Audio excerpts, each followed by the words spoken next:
Malam tak pernah benar-benar tidur. Di balik sunyi desa yang ditinggalkan, masih ada nama yang tak seharusnya diucapkan. Kekayaan, kesombongan, dan sakit hati.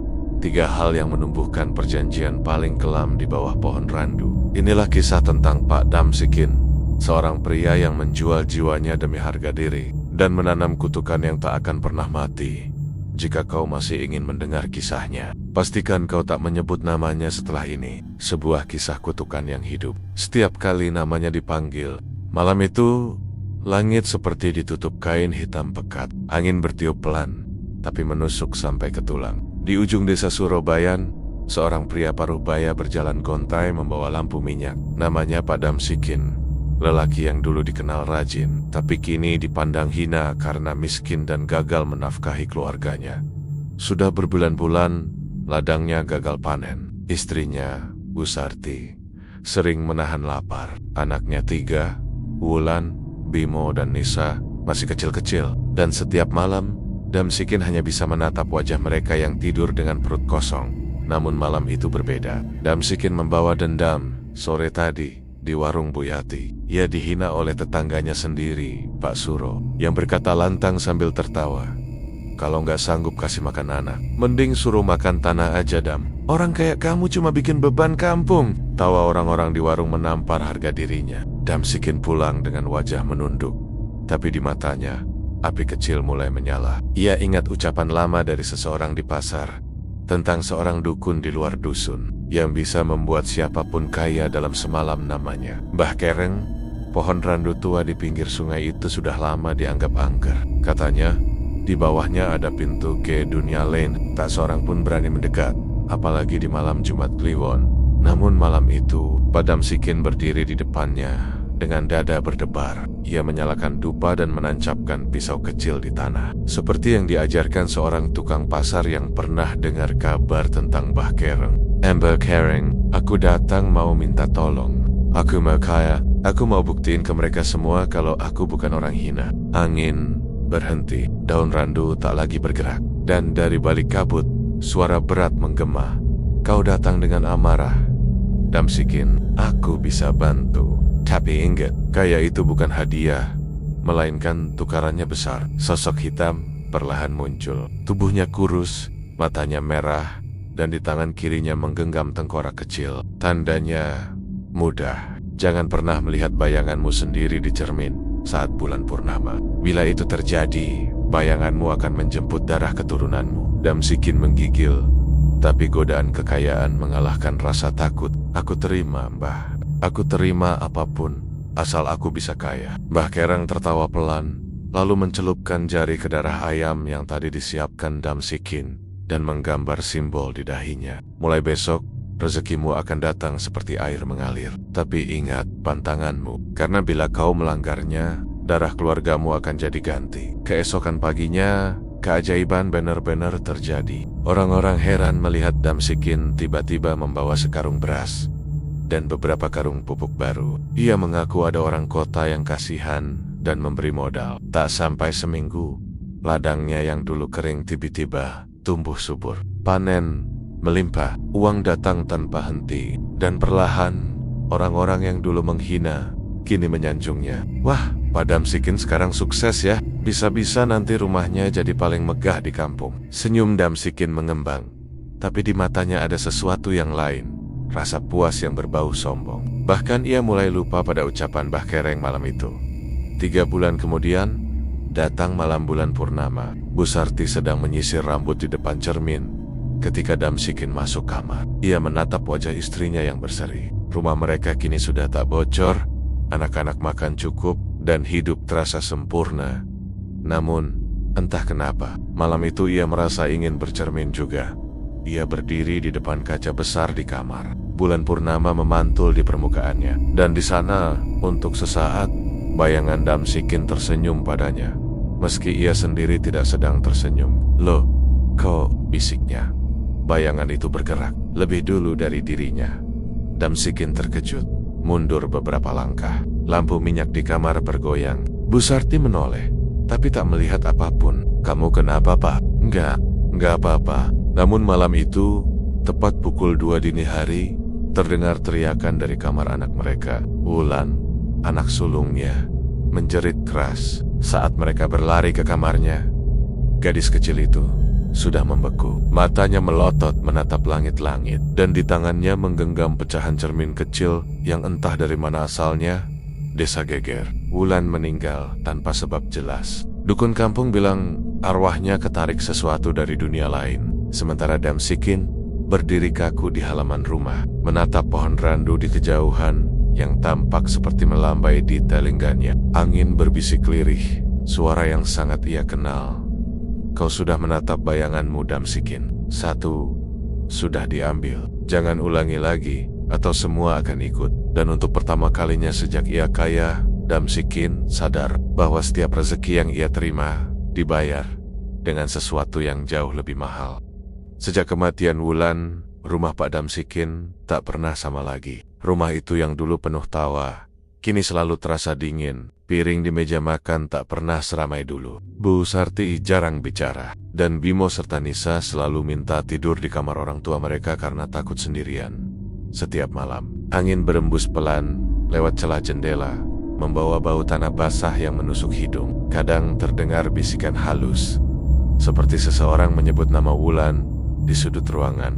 Pak, kau dengar itu? Enggak ada apa-apa. Sudahlah, tidur saja. Tapi sebenarnya Pak Damsikin mendengar semuanya. Damsikin duduk di ruang tengah. Lampu minyak di meja hampir padam. Ia termenung, menatap api kecil yang menari. Di dinding seberang, bayangannya memanjang, tapi sesuatu aneh. Bayangan itu bergerak lebih lambat, seolah menunggu dirinya berhenti. Sebelum ikut meniru, Damsikin memejamkan mata sejenak. Saat dibuka kembali, bayangan itu sudah mendongak menatapnya. Ia terlonjak mundur, membanting kursi. Suara langkah cepat terdengar di atas plafon, seperti ada yang berlari di langit-langit rumah. Satipan, ada sesuatu di atas. Ya Allah, Pak, jangan nakut-nakutin. Anak-anak baru tidur. Tapi benar, plafon kamar bergetar. Dubut, Bimo menjerit dari kamar sebelah. Dan ketika Damsikin berlari menghampiri, di dinding kamar anaknya tergores sebuah tulisan dengan jari kotor. 1 sudah. 2, menunggu. Sejak hari itu, Damsikin tak bisa tidur. Bayangan Wulan terus menghantui pikirannya. Kadang ia melihat sosok anaknya berdiri di sudut halaman.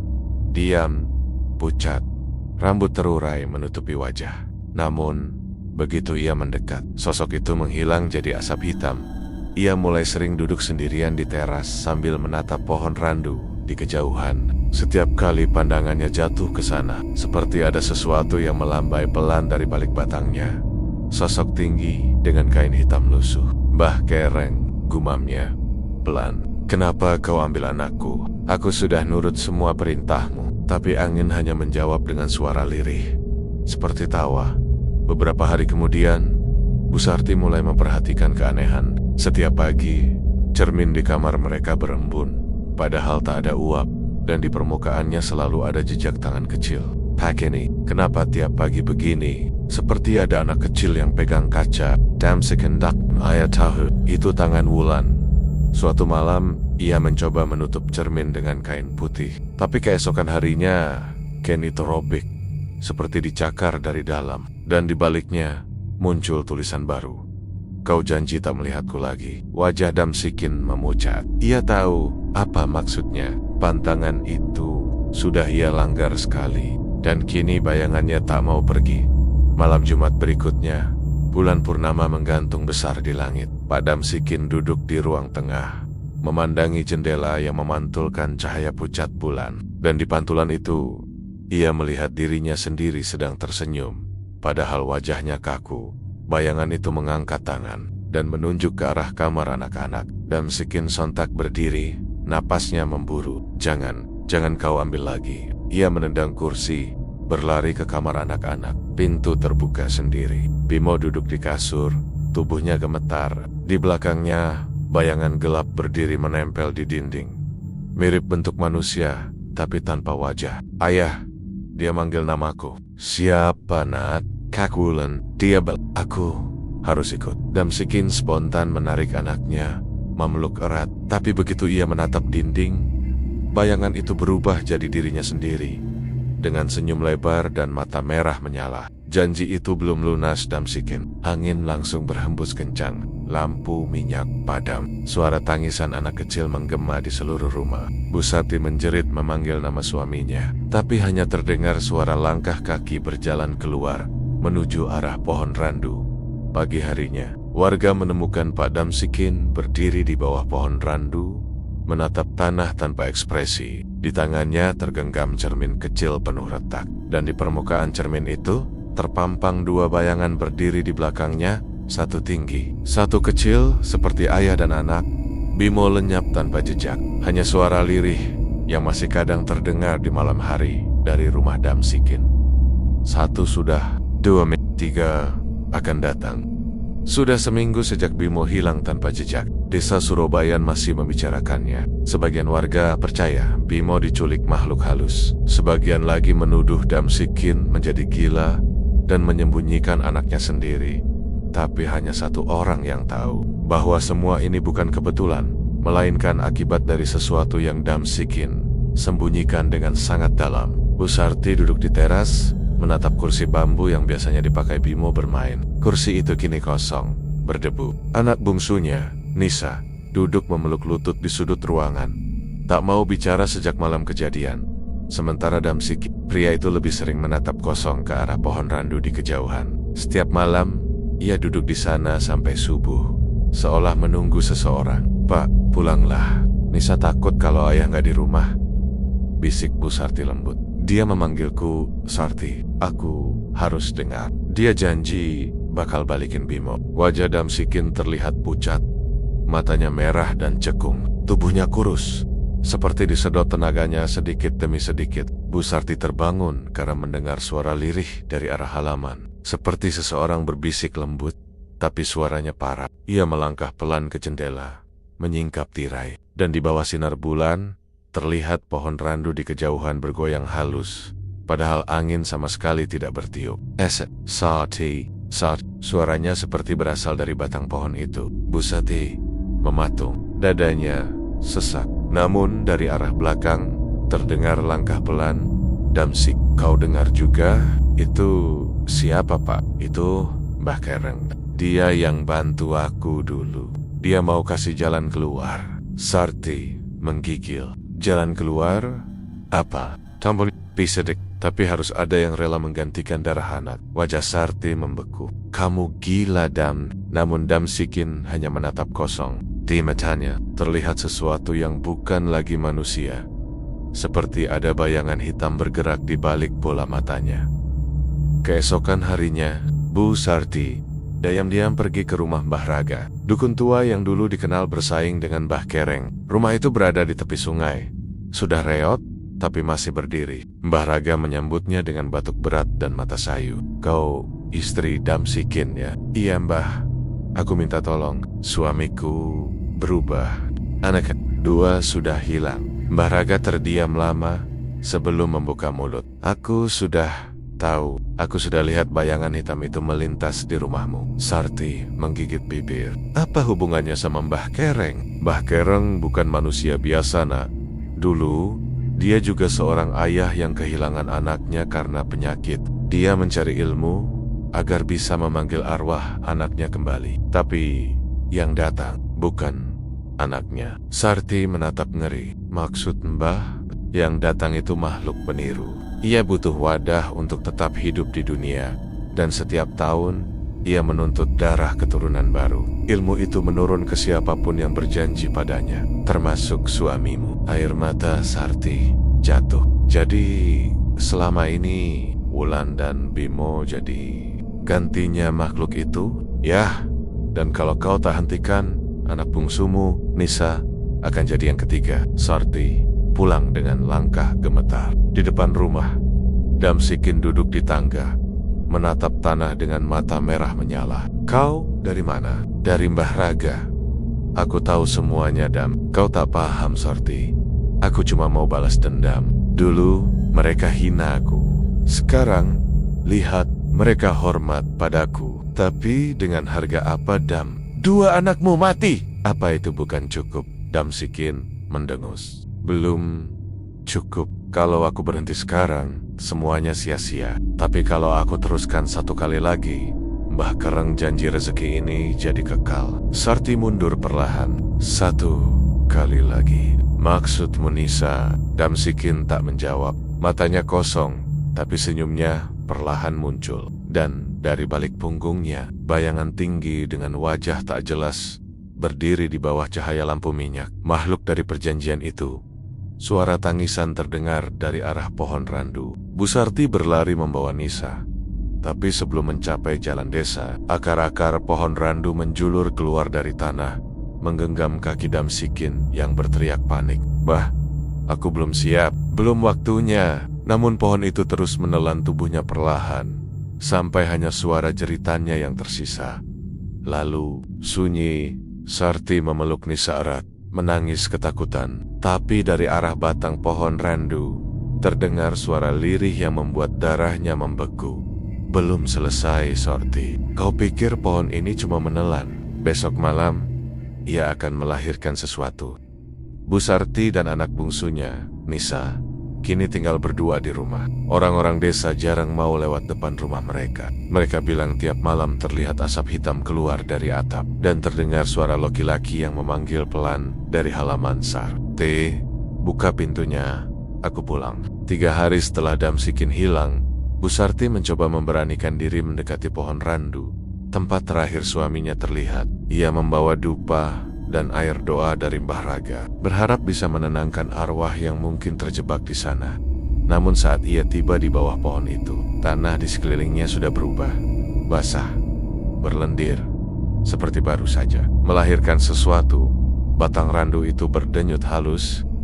Iya, berdenyut seperti ada jantung di dalamnya. Dan dari celah kulit kayu yang retak, merembes cairan hitam pekat berbau amis. Sarti menahan mual, lalu terdengar bisikan pelan, langsung di telinganya.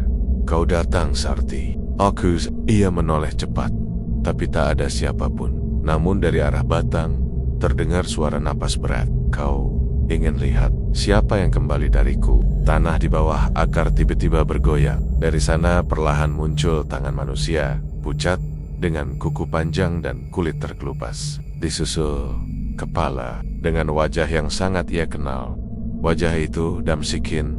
Tubuh itu keluar perlahan dari tanah, seperti bayi merangkak keluar dari rahim pohon. Tapi matanya hitam seluruhnya. Suaranya parau, seperti 2 orang bicara bersamaan. Sarti, jangan, ini aku. Sarti mundur ketakutan. Kau bukan suamiku. Damsikin sudah mati. Tidak. Aku cuma disimpan, dan aku dilahirkan kembali. Ia melangkah maju, kulitnya masih meneteskan lendir hitam. Setiap langkah, tanah berdesir pelan, seperti ada sesuatu yang mengikuti dari bawah. Kau tahu, Sarti, katanya lagi sambil tersenyum, Mbah Kereng sudah pergi. Sekarang, aku yang meneruskan perjanjiannya. Sarti berlari membawa Nisa masuk ke rumah, mengunci pintu rapat-rapat. Namun suara langkah berat terdengar di luar. Pintu bergetar keras, seperti ada yang menabraknya berulang kali. Sarti, aku kedinginan di luar. Bekala, ayah datang. Nisa, suara itu melunak, meniru nada lembut Damsikin dulu. Nisa, yang ketakutan di sudut ruangan, menatap ibunya dengan air mata berlinang. Bu, itu suara ayah. Bukan, nak. Nah, itu bukan ayah lagi. Dari bawah pintu merembes cairan hitam, dan di dalamnya tampak bayangan wajah Damsikin melintas sekilas. Tersenyum, lampu minyak tiba-tiba padam. Jalap gelit. Lalu dari arah dinding terdengar suara berisik, seperti kuku menggores kayu. Saat Sarti menyorotkan lentera kecilnya, tulisan besar muncul di dinding. Yang kau lahirkan dari dosa tak akan bisa mati. Keesokan harinya, warga desa geger. Dari arah pohon randu terdengar tangisan bayi setiap tengah malam. Beberapa orang yang mencoba mendekat mengaku melihat bayi kecil berselimut daun menangis di akar pohon. Tapi setiap kali didekati, bayi itu menghilang, meninggalkan bekas lendir hitam dan jejak tangan orang dewasa. Mbah Raga datang ke rumah Sarti dengan wajah muram. Sarti, pohon itu sudah jadi rahim makhluk peniru. Suamimu sekarang bukan manusia. Ia akan memanggilmu dan anakmu agar ikut masuk ke dalam sana. Kalau tak dicegah, Malam purnama nanti kalian berdua akan digantikan. Digantikan? Iya. Makhluk itu akan meniru kalian. Wujud asli kalian akan ditelan. Malam itu Sarti menatap bulan purnama dari balik jendela dengan hati gelisah. Nisa tertidur di pelukannya. Tapi nafas anak itu berat. Sesekali seperti mengerang. Dan di lehernya muncul urat hitam tipis. Sarti menatapnya panik. Ya Allah, jangan ambil anakku. Tiba-tiba dari luar, terdengar suara langkah pelan. Ketukan di pintu. 1 kali, 2 kali. Sarti, aku sudah pulang. Suara itu lembut, hangat, persis seperti suaminya dulu. Lalu terdengar tangisan bayi dari arah pohon randu. Pelan-pelan, tanah di halaman mulai retak, dan akar-akar hitam menjalar ke arah rumah. Menyusup lewat celah lantai kayu. Sarti menjerit, memeluk Nisa erat-erat. Tapi dari bayangan di lantai, tangan Damsikin muncul, menarik pergelangan kakinya. Kita bisa mulai lagi, Sarti. Hidup baru, kaya, tanpa rasa sakit. Wajahnya muncul dari lantai, separuh hancur, separuh masih seperti dulu. Dan dari arah jendela, bayangan pohon randu tampak bernapas, seperti mengandung sesuatu yang besar di dalamnya. Jeritan Bu Sarti menggema sampai ke ujung desa. Ketika warga datang pagi harinya, rumah Damsikin kosong. Hanya tersisa bekas darah hitam di lantai. Dan satu benda aneh di tengah ruangan, akar pohon randu yang melilit sebuah bantal bayi berwarna merah. Dari arah luar rumah, terdengar suara lembut, seperti lalabai seorang ibu yang menidurkan anak. Tenanglah Nisa, ayah sudah pulang. Dan di bawah pohon randu, 2 sosok baru tampak menggantung di antara akar, Bu Sarti dan Nisa. Tapi dengan mata terbuka dan senyum yang sama seperti Damsik. 3 bulan telah berlalu sejak Bu Sarti dan Nisa ditemukan tak bernyawa di bawah pohon randu. Sejak malam itu, desa Surabayan berubah. Angin di sekitar desa selalu dingin, meski matahari terik. Dan tiap malam Jumat Kliwon, terdengar suara bayi menangis dari arah pohon randu.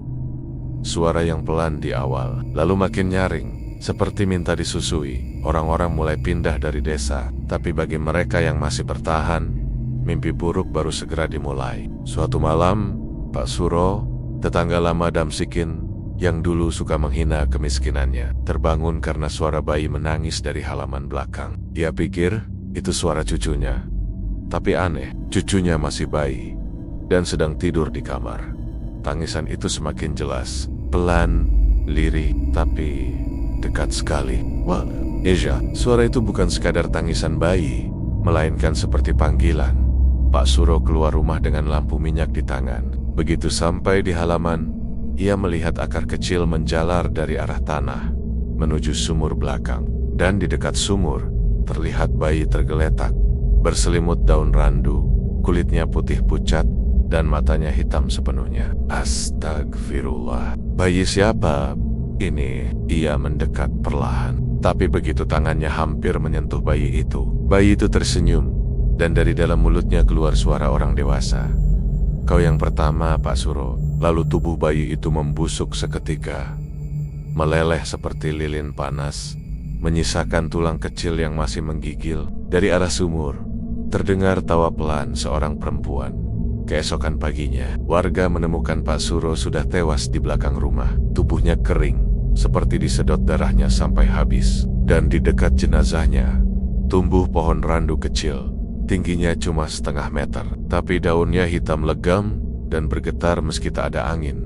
Mbah Raga datang dengan wajah muram. Ini bukan bayi manusia, ini anak dari perjanjian. Orang-orang gemetar. Anak dari siapa, Mbah? Anak dari Damsikin dan makhluk penjaga pohon itu. Ia bukan lahir dari rahim, tapi dari akar dan darah. Mbah Raga lalu menatap langit yang mulai mendung. Selama pohon itu hidup, desa ini akan terus melahirkan kutukan. Waktu berlalu, pohon kecil itu kini tumbuh cepat. Dalam waktu sebulan saja, sudah setinggi rumah. Dan di sekitar batangnya, sering terlihat bayangan anak kecil berlari-lari, tertawa tanpa wajah. Suatu sore, anak gembala bernama Tono melihat sesuatu aneh. Ada anak kecil duduk di bawah pohon randu besar. Rambutnya panjang, kulitnya pucat, dan matanya hitam polos seperti kaca. "Hei, kamu siapa?" tanya Tono. "Aku Nisa," jawab anak itu pelan. Tono tertigen. Ia ingat nama itu. Nama anak Pak Damsikin yang sudah meninggal. Sebelum sempat kabur, anak itu tersenyum, dan kulit wajahnya terkelupas perlahan, memperlihatkan bayi merah yang tumbuh di dalam kepalanya sendiri. Menangis dengan suara berat seperti orang dewasa. "Aku lapar." Sore itu, Tono tak pernah pulang lagi. Yang ditemukan warga hanyalah pakaiannya, tergantung di dahan randu seperti sesajen. Malam-malam di Surabaya kini tak lagi hening. Dari setiap rumah terdengar suara langkah kecil di atap, tawa anak-anak tanpa wajah, dan sesekali suara ibu menyanyikan Nina Bobo dari arah sungai. Mbah Raga berusaha menghentikan kutukan itu dengan ritual besar. Ia mengumpulkan warga, membawa dupa dan darah ayam, lalu berjalan menuju pohon randu yang kini bergetar hebat, seperti sedang menahan sesuatu dari dalam batangnya. Kalau anak itu lahir sempurna, kata Mbah Raga, desa ini tak akan punya pagi lagi. Namun sebelum ritual selesai, tanah di sekitar mereka retak terbuka. Dari dalam pohon randu mangkil tanggen-tanggen kecil yang berlumuran darah, meraih apapun yang dekat. Satu persatu warga ditarik ke dalam tanah, dan dari batang pohon terdengar suara tangisan bayi berubah menjadi tawa ramai. Di tengah kekacauan itu, batang pohon randu terbelah dua. Dari dalamnya keluar sosok menyeramkan. Tubuh kecil seperti anak 5 tahun, tapi wajahnya seperti gabungan Wulan, Bimo, dan Nisa. 3 anak Damsikin yang sudah mati. Kulitnya licin, matanya hitam, dan di punggungnya tumbuh akar-akar tajam yang terus bergerak. "Aku, anak Damsikin. Aku lapar, darah, dan nama." Makhluk itu menatap Mbah Raga. "Kau yang akan jadi pengganti Mbah Kereng." Mbah Raga mengangkat tangannya, membaca mantra. Tapi terlalu terlambat. Akar dari tanah menembus dadanya, dan tubuhnya diseret masuk ke dalam pohon yang kini berdenyut seperti jantung, dan begitu sunyi kembali turun. Bayi itu sudah menghilang sejak malam itu. Tak ada lagi warga yang tersisa di desa Surabaya. Desa itu lenyap dari peta, ditelan semak dan kabut. Tapi kadang, penduduk dari desa seberang mengaku mendengar suara anak kecil bermain di antara reruntuhan rumah. Dan sesekali, bayangan wanita membawa bayi melintas di jalan ketika bulan purnama. Konon, di bawah pohon randu yang kini menjulang tinggi di tengah hutan, ada suara tawa lembut yang selalu terdengar menjelang dini hari. "Aku sudah tumbuh, Ayah. Sekarang, giliranku menanam pohonku sendiri." Angin kering berhembus dari arah utara, membawa bau busuk tanah basah. Orang-orang di desa Keramasan, yang jaraknya 2 kilometer dari Surabaya, mulai resah. Mereka mendengar kabar bahwa desa tetangga hilang dalam semalam tertelan bumi, dan hanya menyisakan satu pohon besar yang daunnya hitam legam seperti terbakar. Namun yang paling aneh, setiap kali nama Pak Damsikin disebut, pasti terjadi sesuatu yang mengerikan. "Ah, cuman gosip orang kampung," kata Pak Jaryo, kepala dusun Keramasan, ketika warga menegurnya agar tidak menyebut nama itu lagi. Namun malamnya, rumah Pak Jaryo diguncang suara ketukan keras di pintu. 3 kali, tok, tok. Ia membuka pintu dengan hati kesal. Tak ada siapa-siapa, hanya tanah basah di depan rumah. Tapi saat ia hendak menutup kembali, tangannya menyentuh sesuatu di kusen bawah. Lumpur. Lumpur itu hangat, dan ketika ia mengangkat tangannya, di balik lumpur itu muncul jemari kecil menggeliat keluar dari sela-sela lantai kayu. Pak Jaryo mundur ketakutan. Dari celah papan muncul wajah anak kecil tanpa mata, tersenyum lebar. Lalu dalam sekejap, lantai rumah ambruk, dan seluruh tubuh Pak Jaryo ditelan tanah meninggalkan hanya topinya yang terapung di lumpur. Keesokan paginya, dua rumah lain juga hilang semalaman. Tanahnya terbelah seperti habis dilumat sesuatu. Di tengah jalan, tertulis dengan darah, "Jangan sebut namanya." Mbah Jati, seorang dukun tua dari desa itu, memanggil warga untuk berkumpul di balai desa. Nama itu sudah menjadi jimat bagi arwahnya. Siapapun menyebutnya berarti memanggil tanah yang lapar. Orang-orang gemetar. Satu persatu mereka mulai berbisik tanpa berani menyebut nama yang dilarang. Tapi malam berikutnya, ketakutan berubah jadi rasa ingin tahu. Seorang pemuda bernama Arif menertawakan larangan itu. Ia menulis nama Damsikin di tanah depan rumahnya. Sekadar iseng, kalau cuma nama, masa bisa manggil setan. Tapi ketika ia bangun tengah malam, kamar sudah dipenuhi tanah lembek yang merayap dari bawah pintu. Ia berusaha kabur, namun tanah itu hidup, seperti daging yang bernapas. "Arif, kau sudah memanggilku." Dari dalam tanah muncul sosok anak kecil, separuh tubuhnya tertutup lumpur, separuh lagi seperti pohon randu muda. Dari mata anak itu keluar rekar-rekar halus yang merayap ke wajah Arif. "Kau mau lihat ayahku?" Dalam sekejap, tanah menelan Arif seluruhnya. Dan di halaman rumahnya tumbuh satu pohon kecil baru, daunnya hitam pekat. 3 hari kemudian, desa Keramasan sepi. Hanya ada sisa rame-rama, tanpa penghuni dan tanah basah yang terus bergerak pelan, seperti sedang bernapas dari udara. Terlihat pola aneh. Setiap pohon randu baru tumbuh membentuk lingkaran besar, seakan menandai sesuatu di tengahnya. Di tengah lingkaran itu berdiri sosok anak kecil. Anak dari pohon randu, kini tubuhnya sudah sebesar remaja, dan akar di punggungnya menjulur panjang seperti sayap. Ia menatap lurus ke arah selatan, ke desa berikutnya. "Masih banyak yang belum tahu namanya. Aku akan ajarkan mereka siapa ayahku." Hari-hari berikutnya orang-orang dari desa lain menemukan burung gagak mati berjejer di tepi jalan menuju Keramasan. Tanah di sekitarnya retak, seperti habis terbakar dari dalam. Dan di tengah malam, banyak yang bermimpi didatangi seorang anak kecil yang membisikkan sesuatu di telinga mereka.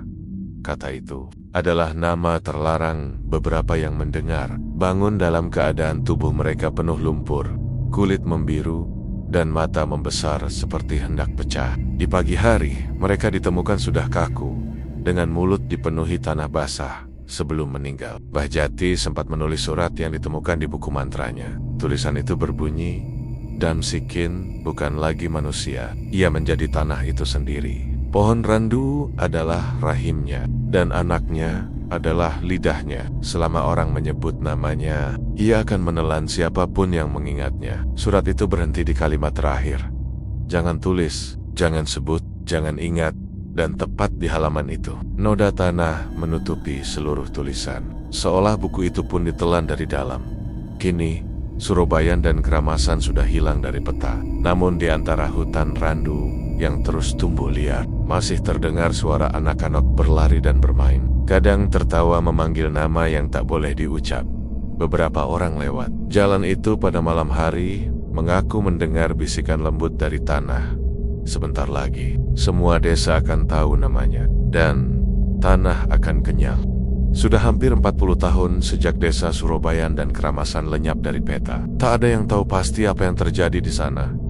Hanya legenda yang beredar di internet, di forum misteri, dan di kanal-kanal horor kecil. Jangan pernah sebut nama Damsikin. Siapapun menulisnya akan ditelan tanah. Awalnya semua menganggapnya hanya urban legend. Sampai akhirnya, seseorang mencoba membuktikan bahwa itu cuma omong kosong. Namanya Raka Prasetyo, seorang konten kreator yang terkenal karena membongkar cerita-cerita mistis dan mitos Jawa. Suatu hari, ia menerima surel tanpa pengirim. Isi surel itu hanya satu kalimat. "Kalau berani, ucapkan namanya di depan kamera." Raka tertawa. "Damsikin," ucapnya keras di depan kamera. Lalu video itu ia unggah ke kanalnya dengan judul eksperimen menyebut nama terlarang. Dalam 24 jam, video itu menjadi viral. Komentar ribuan orang membanjiri. Banyak yang menirukan, banyak pula yang menertawakan. Tapi 3 hari kemudian, akun itu menghilang. Dan video tersebut tak bisa dihapus oleh siapapun, bahkan oleh pihak platform. Rekaman yang tersisa beberapa penonton sempat mengunduh video itu sebelum hilang. Isi rekaman memperlihatkan sesuatu yang janggal. Menit ke 0:00. Raka tertawa sambil berkata, "Nama itu cuma legenda." Menit ke 0:35. Setelah menyebut nama Damsikin, lampu di belakangnya bergetar. Menit ke 1:02. Ada bayangan anak kecil melintas di cermin belakang. Menit ke 2:14. Tanah di lantai mulai retak dan suara seperti napas terdengar. Menit ke 2:55. Kamera jatuh ke tanah. Menit ke 3:17. Raka menatap kamera dengan mata hitam, penuh tanah, lalu berbisik, "Sekarang giliranmu menyebutnya." Sejak saat itu, siapapun yang menonton video sampai akhir mulai mengalami hal-hal aneh. Suara langkah di kamar, tanah lembab di kasur, atau bisikan kecil saat tidur. Beberapa bahkan menghilang tanpa jejak. Seorang dosen muda bernama Dr. Saras Dewanti, peneliti folklore dan budaya Jawa, tertarik menyelidiki asal mula legenda itu. Ia menelusuri arsip lama dan menemukan laporan desa yang dihapus dari catatan pemerintah pada tahun 1980. Desa itu bernama Surobayan, dan salah satu warga terakhirnya adalah Damsikin bin Wiryo. Dalam catatan itu tertulis, desa tenggelam oleh tanah yang bergerak. Semua penduduk hilang. Ditemukan satu pohon randu besar di tengah lokasi. Saras merasa harus ke sana. Bersama tim dokumenter kecil, Saras menuju lokasi bekas desa yang kini sudah jadi hutan randu raksasa. Tak ada jalan, hanya akar dan kabut tebal. Namun, di tengah hutan, mereka menemukan pohon terbesar yang tampak seperti jantung hitam bumi, berdenyut perlahan, seolah hidup di batangnya. Tertulis dengan darah kering, nama yang disebut tak bisa dihapus. Saras mencoba memotret, tapi kamera bergetar. Suara statis memenuhi rekaman, dan dari dalam batang terdengar suara anak kecil tertawa. "Kau mencari namaku ya? Aku menunggumu." Malam itu, salah satu anggota tim, Rino, mulai mimpi buruk. Ia terbangun dengan tubuh penuh lumpur dan terus menggumam nama itu dalam tidur. Ketika teman-temannya berusaha membangunkannya, tanah di bawah tenda bergerak, menelan tubuh Rino sampai dada, sebelum menutup kembali seolah tak pernah terbuka. Saras menjerit, tapi dari dalam tanah terdengar suara Rino memanggil, "Aku lihat, anak itu, dia sudah besar, dia jadi tanahnya sendiri." Keesokan paginya, Saras menemukan sesuatu di bawah pohon besar. Sebuah batu nisan tua tertulis, "Pak Damsikin, jangan sebut namanya." Di belakang nisan itu tertulis lebih samar, "Ia bukan dikutuk, ia dijadikan penjaga." Ternyata Mbah Kereng dulu membuat perjanjian untuk menjaga keseimbangan antara dunia manusia dan dunia tanah. Damsikin adalah penjaganya, tapi karena ia melanggar pantangan, ia diserap oleh tanah itu sendiri, menjadi roh yang lapar akan ingatan dan sebutan. Semakin banyak orang mengingat atau menyebut namanya, semakin besar kekuatannya.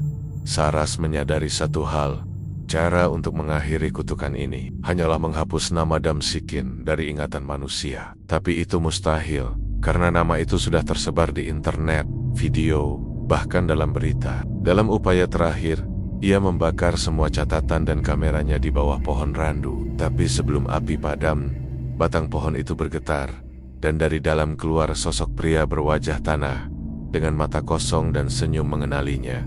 "Kau ingin menghapusku? Bagaimana bisa? Kalau kau sudah menyebutku." Akar-akar menjalar cepat, membelit tubuh Saras, menariknya ke dalam tanah. Ia sempat berteriak satu kalimat terakhir sebelum lenyap. "Jangan sebut nam." Lalu sunyi, dan di tempat itu tumbuh satu pohon randu baru. Daunnya merah tua seperti darah kering. Beberapa bulan kemudian, berita aneh muncul di media sosial. File video misterius bernama Damsikin MP4 tiba-tiba muncul di ribuan komputer tanpa bisa dihapus. Tak ada yang tahu dari mana asalnya. Begitu dibuka, hanya tampak satu gambar. Sebuah pohon randu hitam yang berdenyut, dan suara lembut anak kecil berkata, "Sekarang, semua orang tahu namanya." Lalu layar jadi gelap, dan komputer hang. Beberapa pengguna melapor, setelah video itu muncul, tanah di sekitar rumah mereka mulai retak. Dan di malam hari terdengar suara tanah bernafas. Nama itu bukan lagi legenda. Ia sudah menjadi bagian dari dunia. Dan setiap kali kau membaca ini, kau sudah memanggilnya. Perjanjian di bawah pohon randu berakhir. Tapi nama Damsikin tak akan pernah bisa dihapus.